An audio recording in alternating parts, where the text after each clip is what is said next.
Vande Mataram students, हम लोग देखने वाले हैं चैप्टर 6 मैं कागज हूँ, आई एम पेपर। सबसे पहले देखेंगे पाठ का परिचय। इस पाठ के द्वारा कागज के निर्माण और सदुपयोग के बारे में बताया गया है। पाठ का उद्देश्य है पाठ का शुद्ध पठन करवाना, कागज के सदुपयोग के लिए प्रेरित करना है। अब हम देखेंगे चैप्टर को। आसमान में छाए बादल देख बच्चे बहुत खुश थे। दोपहर में तेज बारिश से आंगन पानी से भर गया। यह देख लक्ष्मी एक नई कापी उठा लाई। वह राघवन और माधवन के पास बैठकर कापी के पन्ने फाड़कर कागज की नाव बनाने लगी। उन्होंने कागज की बहुत सारी नावें बना ली। यानी कहानी कैसे स्टार्ट होती है? एक कागज की कहानी है। तो कैसे स्टार्ट होती है कि आसमान के अंदर बादल छा गए थे, यानी मॉनसून सीजन चल रहा था जैसे कि अभी चल रहा है, और दोपहर का समय था। तेज बारिश से आंगन में पूरा पानी भर गया था। आंगन का मतलब होता है घर के आगे का चौक। चौक के अंदर पूरा पानी भर गया था और इसे देखकर लक्ष्मी नाम की एक लड़की अपनी कापी यानी एक नोटबुक उठा के लेके आती है और वो राघवन और माधवन के पास बैठ जाती है और उसमें पत्ते फाड़ के, यानी वो नोटबुक के पेजेस फाड़ के उसके अंदर से वो लोग बोट बनाने लगते हैं। लक्ष्मी अभी भी पन्ने फाड़ रही थी, तभी उसे एक आवाज सुनाई दी। रुको, मुझे यूं बेरहमी से मत फाड़ो। आवाज सुनकर लक्ष्मी चौंकी। इधर उधर देखने पर उसे कोई दिखाई नहीं दिया, तो वह पन्ने फाड़कर नाव बनाने लगी। उसे दोबारा आवाज सुनाई दी। मेरे मना करने पर भी तुम पन्ने फाड़ रही हो।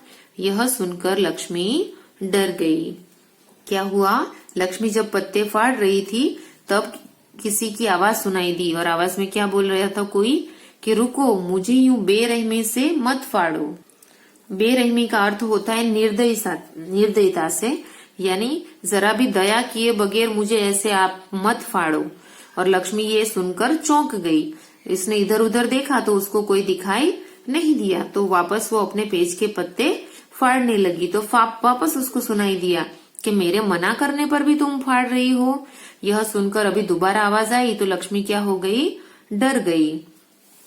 तीनों बच्चे एक दूसरे का मुंह ताकने लगे।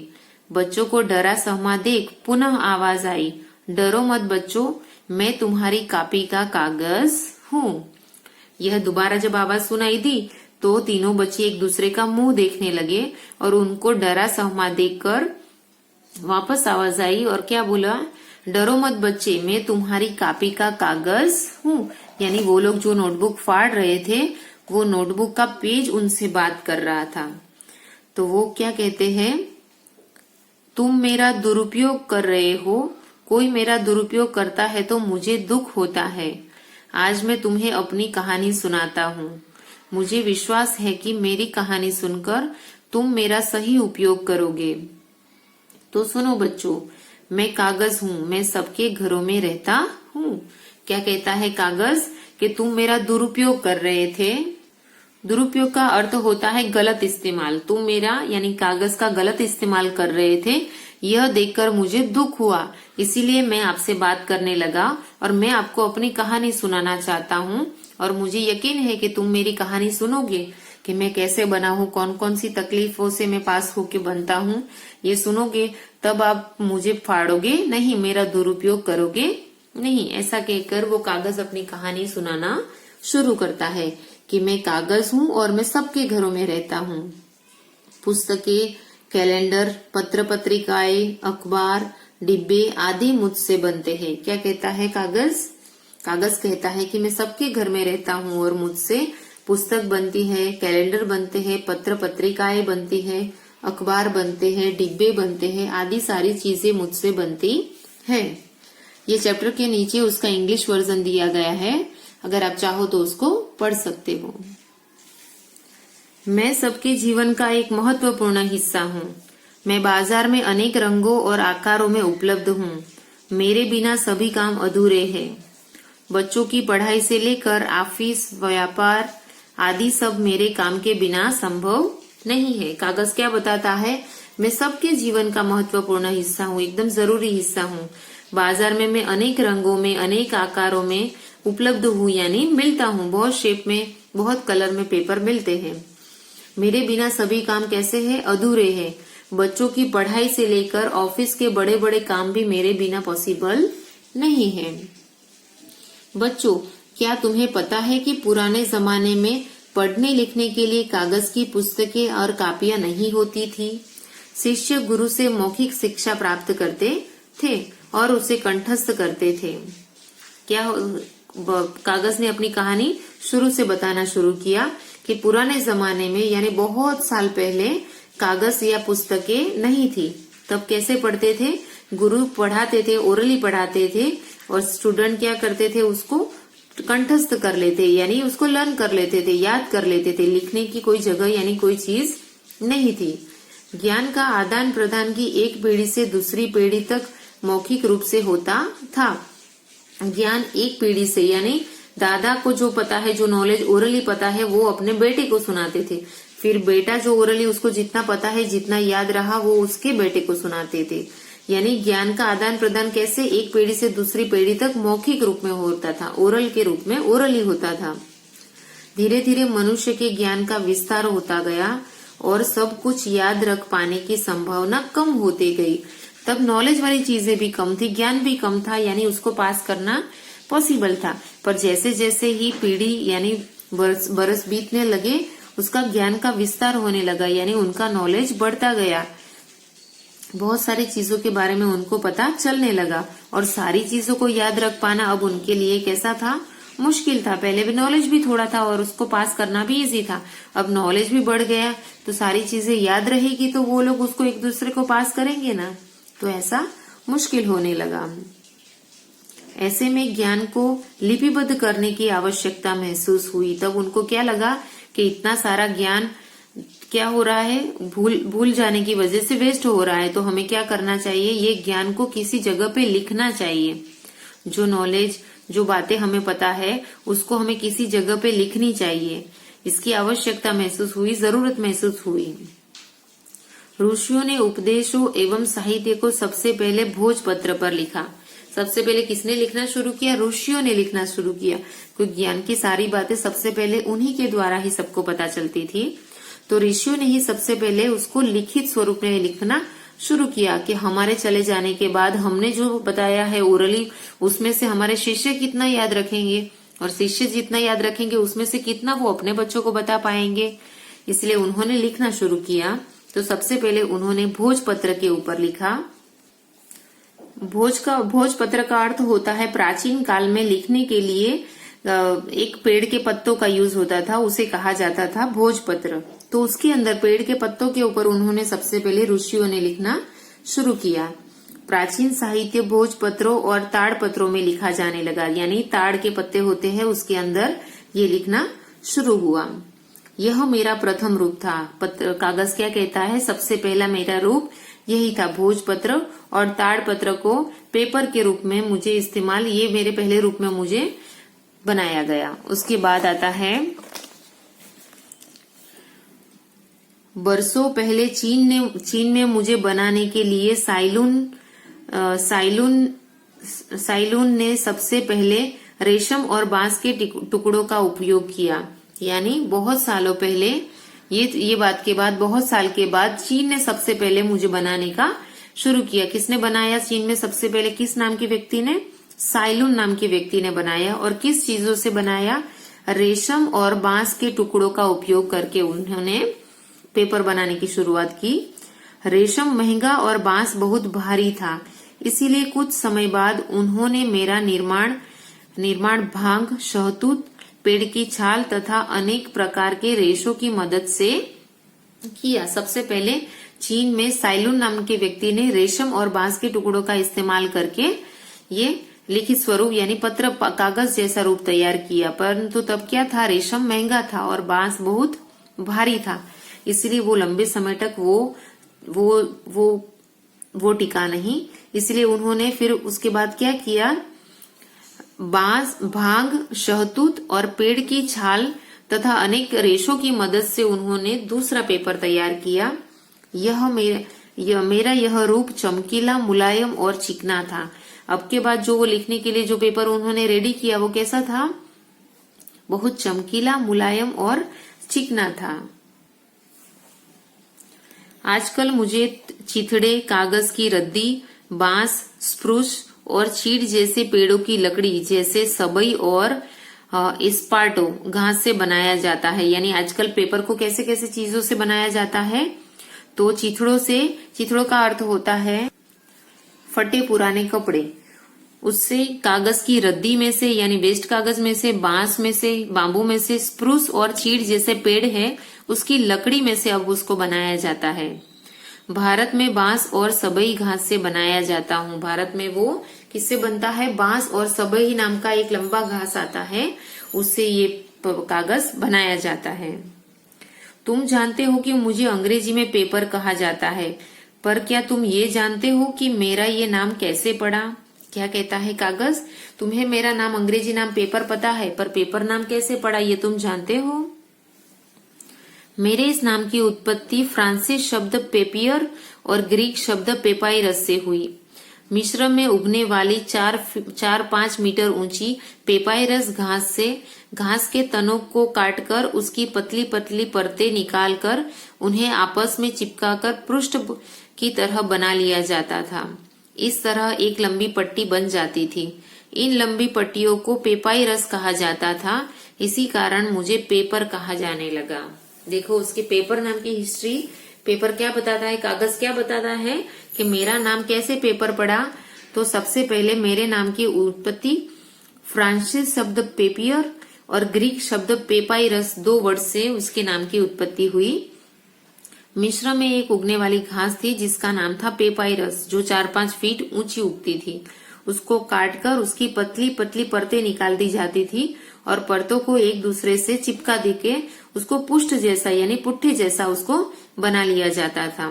और ऐसे एक इससे क्या बन जाता था? एक लंबी पट्टी बन जाती थी और ये पट्टियों को पेपाइरस कहा जाता था। इसी कारण इसका नाम पेपर पड़ा। तुम जैसे बच्चे मुझसे नाव, पतंग, जहाज आदि खिलौने बनाकर खेलते हैं। मुझे भी उनके साथ मस्ती करना अच्छा लगता है। मैं तो बस इतना ही चाहता हूँ कि सब मेरा सही ढंग से उपयोग करें, मेरा दुरुपयोग न करें। मेरी कहानी सुनने के बाद आप सब मेरा सदुपयोग करें, मैं केवल यही चाहता हूँ। कागज लास्ट में क्या बताता है कि मैं ऐसा नहीं चाहता हूँ कि बच्चे मुझसे नाव, पतंग या जहाज ना बनाए, मुझसे खिलौने ना बनाकर खेले, ऐसा मैं नहीं चाहता हूँ। मैं बस उतना ही चाहता हूँ कि मेरा वो सही ढंग से उपयोग करे, मेरा दुरुपयोग न करे। यानी जो काम में आने वाले पेपर है वो पेपर में से ऐसी चीजें ना बनाए, वेस्टेज कागज में से या फिर न्यूज़पेपर ऐसी चीजों में से ये सब चीजें बनाए ताकि मैं बच्चों के साथ खेल भी पाऊं और जो अच्छे वाले पेपर है उसका काम मैं लिखने के लिए हो, वेस्ट ना हो। बस इतना चाहता हूँ, ऐसा पेपर बताता है। लक्ष्मी, माधवन और राघवन ने सिर हिलाते हुए कहा, कागज तुम उदास मत हो। अब हम खेलने के लिए नए कागज की अपेक्षा पुराने कागज व अखबार का ही प्रयोग करेंगे।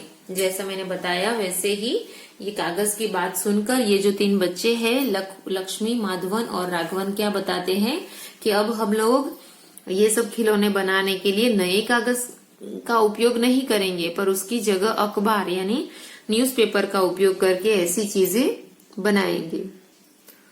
तो यहाँ पे कागज अपनी पूरी कहानी खत्म करता है और हमारा चैप्टर भी यहाँ पे खत्म होता है, उसकी समझूती यहाँ पे खत्म होती है। अब हम देखेंगे उसका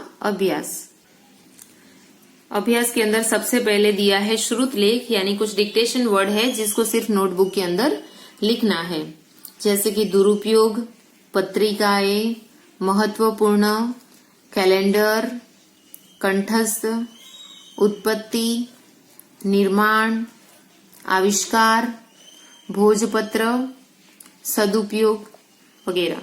ओके, अब हम देखेंगे कुछ मौखिक प्रश्न और कुछ लिखित प्रश्न। मौखिक और लिखित प्रश्न के उत्तर हम लोग नोटबुक में देखने वाले हैं। मौखिक प्रश्न के अंदर प्रश्न नंबर क है, छुट्टी के दिन बच्चे क्यों खुश थे? क्यों खुश थे बच्चे? आसमान में छाए बादल को देखकर। तो उत्तर लिखेंगे छुट्टी के दिन बच्चे आसमान में छाए बादल देखकर खुश थे। ख, कागज ने बच्चों से क्या कहा? तो उत्तर आएगा कागज ने बच्चों से कहा, रुको, मुझे यूं बेरहमी से मत फाड़ो। ग, कागज से कौन कौन सी चीजें बनती है? तो उत्तर में आएगा कागज से पुस्तकें, कैलेंडर, पत्र पत्रिकाएं, अखबार, डिब्बे आदि चीजें बनती है। प्रश्न नंबर घ देखेंगे। कागज की कहानी सुनकर बच्चों ने कागज से क्या कहा था बच्चों ने लास्ट में? उत्तर में देखेंगे कागज की कहानी सुनकर बच्चों ने कहा, कागज तुम उदास मत हो, अब हम खेलने के लिए नए कागज की अपेक्षा पुराने कागज का अथवा अखबार का ही प्रयोग करेंगे। अब हम लिखित प्रश्नों के उत्तर देखेंगे। लिखित प्रश्नों के उत्तर मौखिक से थोड़े लॉन्ग हैं। उसके अंदर प्रश्न नंबर क देखेंगे। ज्ञान को लिपिबद्ध करने की आवश्यकता कब महसूस हुई? यानी उसको लिखने की जरूरत कब पड़ी कि अब लिखना जरूरी है उसको, ऐसा कब हुआ? तो उत्तर आएगा ज्ञान को लिपिबद्ध करने की आवश्यकता तब महसूस हुई जब शिष्य गुरु के मौखिक शिक्षा प्राप्त करते थे और उसे कंठस्थ करते थे। ज्ञान का आदान प्रदान एक पीढ़ी से दूसरी पीढ़ी तक मौखिक रूप से होता था। धीरे धीरे मनुष्य की ज्ञान का विस्तार होता गया और सब कुछ याद रख पाने की संभावना कम होती गई। तब लिपिबद्ध करने की आवश्यकता महसूस हुई। अब हम देखेंगे प्रश्न नंबर ख। सबसे पहले मनुष्य ने किस पर लिखना प्रारंभ किया? तो उत्तर आएगा सबसे पहले मनुष्य ने भोजपत्र पर लिखना प्रारंभ किया। प्रश्न नंबर ग देखेंगे। चीन में कागज बनाने की शुरुआत कैसे हुई? तो उत्तर आएगा चीन में कागज बनने की शुरुआत रेशम और बांस के टुकड़ों से हुई। रेशम के महंगा होने तथा बांस के भारी होने से कागज का निर्माण भांग, शहतूत, पेड़ की छाल तथा अनेक प्रकार से रेशों से किया गया। देखेंगे प्रश्न नंबर घ। कागज को अपनी कहानी बच्चों को क्यों सुनानी पड़ी? तो उत्तर आएगा कागज को अपनी कहानी बच्चों को इसीलिए सुनानी पड़ी क्योंकि बच्चे उसका दुरुपयोग कर रहे थे और उसे दुख हो रहा था। देखेंगे प्रश्न नंबर ड। कागज का नाम पेपर कैसे पड़ा? तो उत्तर आएगा मिस्र में उगने वाली 4-5 मीटर ऊंची पेपायरस घास के तनों को काटकर उसकी पतली पतली परतें निकालकर उसे आपस में चिपकाकर पृष्ठ की तरह लंबी पट्टी बनाई जाती थी, जिसे पेपायरस कहा जाता था। इसी प्रकार कागज का नाम पेपर पड़ा। प्रश्न नंबर 4। कागज का सदुपयोग करने के लिए आप क्या कर सकते हैं? तो उत्तर आएगा कागज का सदुपयोग करने के लिए हम कागज की नाव, जहाज आदि नहीं बनाएंगे या फिर क्या उसको पेपर से, न्यूज़पेपर का इस्तेमाल करेंगे। ये उत्तर भी आप लिखना चाहो तो लिख सकते हो। प्रश्न नंबर 1 और 2 को हमने नोटबुक में देख लिया। अब हम टेक्स्ट बुक के अंदर से प्रश्न नंबर 3 देखेंगे। सही शब्द चुनकर वाक्य पूरे करो।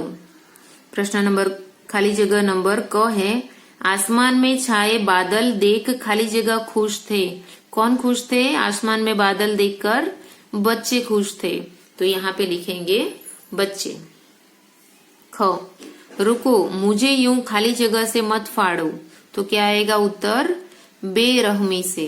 तो यहाँ पे लिखेंगे बेरहमी। ग, मैं सबके जीवन का खाली जगह हिस्सा हूं। तो उत्तर क्या आएगा? महत्वपूर्ण हिस्सा हूं। घ, मैं बाजार में अनेक आकार, अनेक खाली जगह और खाली जगह में उपलब्ध हूं। तो क्या आएगा? अनेक आकारों और रंगों में उपलब्ध हूं। ड, प्राचीन साहित्य खाली जगह और खाली जगह पर लिखा जाता था। किस पर लिखा जाता था प्राचीन साहित्य? भोजपत्र, रेशम और बांस पर लिखा जाता था। रेशम नहीं आएगा, ताड़पत्र और भोजपत्रों में। किसमें लिखा जाता था? ताड़पत्र और भोजपत्रों में। प्राचीन साहित्य ताड़पत्र और भोजपत्रों पर लिखा जाता था। अब हम देखेंगे प्रश्न नंबर 4। उचित विकल्प पर सही का निशान लगाओ। बारिश का पानी कहाँ भर गया? कमरे में, आंगन में या छत पर? कहाँ भर गया था? आंगन में। ख, डरो मत बच्चों, यह वाक्य किसने कहा? माधवन ने, राघवन ने कि कागज ने? कागज ने। ग, साइलून कहाँ के रहने वाले थे? ग्रीक के, चीन के, फ्रांस के? उत्तर आएगा ग्रीक के। ग, घ, कागज को सबसे पहले किसने बनाया था? किससे बनाया था? रेशम और बांस से, शहतूत के पेड़ की छाल से या पेड़ की लकड़ी से? क्या आएगा उत्तर? रेशम और बांस से। अब हम देखेंगे भाषा की बात। शब्दों के शुद्ध रूप लिखो। महत्वपूर्ण, इसके अंदर क्या ग्रामेटिकल मिस्टेक है? इसके अंदर कौन सी मात्रा है? ये र का जो रूप है वो प के ऊपर नहीं आएगा पर ण के ऊपर आएगा। तो कैसे लिखा जाएगा? महत्वपूर्ण, यहाँ पे रेफ करके ये वर्ड लिखना है। उसके बाद है सदुपयोग। तो सदुपयोग के अंदर कौन सी मात्रा है? उसके अंदर लिखा है दीर्घ उ की मात्रा, जबकि इसके अंदर आएगा ह्रस्व उ की मात्रा। दुरुपयोग लिखा है तो दुरुपयोग ऐसा लिखा है। दुरुपयोग नहीं लिखना है पर दुरुपयोग ऐसा करके हमें लिखना है। शिष्य लिखा है पर ये वाला श नहीं पर ये वाला श आएगा, षटकोण वाला श लिखना है। फिर लिखा है कागज। तो कागज के अंदर वर्ड तो पूरा राइट है, सिर्फ ज के नीचे डॉट्स करना है। कागज। उपलब्ध ऐसा लिखा है, जबकि ये वर्ड लिखा जाता है उपलब्ध। उप तो पूरा ही लिखना है, तो उ लिखेंगे, प लिखेंगे, उसके बाद ल और लब्ध ऐसे फिल करेंगे। सेकंड नंबर है वचन बदलो। पत्रिका, तो उसका बहुवचन करना है तो क्या बनेगा? पत्रिकाएं। इसके अंदर मात्रा ह्रस्व ई की मात्रा है तो इसको चेंज करना नहीं है। पत्रिकाएं। छाल तो बनेगा छाले।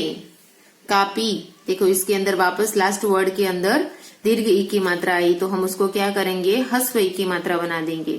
कापी, कापिया। लड़की, लड़कियां। पुस्तक, पुस्तकें। नाव तो नावे। अब देखेंगे प्रश्न नंबर 3। उचित शब्द लिखकर वाक्य पूरे करो। कागज सबके घरों खाली जगह रहता है। मैं का मतलब होता है आई हूं और मैं का मतलब होता है अंदर इन। तो राइट वाला वर्ड कौन सा है? मैं। कागज सबके घरों में रहता है। ओके। उसके बाद है ख। बच्चे कागज के खिलौने बनाकर खेलते हैं। इसके अंदर कौन सा है आएगा? ये अनुस्वार वाला है। ओके। कागज के खिलौने बनाकर खेलते हैं। ग। कागज का आविष्कार चीन खाली जगह हुआ था। चीन में कि मैं? चीन में। इन लिखना है अंदर, तो उसके लिए क्या आएगा? में हुआ था। खाली जगह सबके जीवन का महत्वपूर्ण हिस्सा हूं। तो यहाँ पे मैं आएगा कि मैं आएगा? मैं आएगा, क्योंकि आई हूं के बारे में बात की है तो आएगा मैं। कागज को अंग्रेजी में पेपर कहते हैं। कौन सा वाला है आएगा? ये वाला है। ये वाला है नहीं, सॉरी ये वाला है आएगा। यहाँ पे गलती से इसके नीचे लाइन की है। कौन सा वाला है आएगा? ये। कागज को अंग्रेजी में पेपर कहते हैं। प्रश्न नंबर 4 है, दिए गए वाक्यों का अपनी मातृभाषा में अनुवाद करो। यानी यहाँ पे जो भी वो सेंटेंस दिए गए हैं वो सेंटेंस का, वो वाक्य का आपको आपकी मदर टंग के अंदर ट्रांसलेशन करना है। जैसे कि ये आपकी मदर टंग गुजराती है तो ये वर्ड को गुजराती में यहाँ पे लिखना है। आपकी मदर टंग मराठी है तो मराठी में लिखना है। आपकी मदर टंग राजस्थानी है तो राजस्थानी में आपको यहाँ पे लिखना है। ज्यादातर बच्चों की गुजराती ही मदर टंग होगी तो हम आपको ये सारे वर्ड गुजराती में यहाँ पे लिखने हैं और ये कार्य आपको खुद से करना है। मैं आपको ये करवाऊंगी नहीं, ये आपको खुद से करना है। तो यहाँ पे हमारा पूरा चैप्टर खत्म होता है। नेक्स्ट वीडियो में हम नया चैप्टर देखेंगे। Okay, bye students.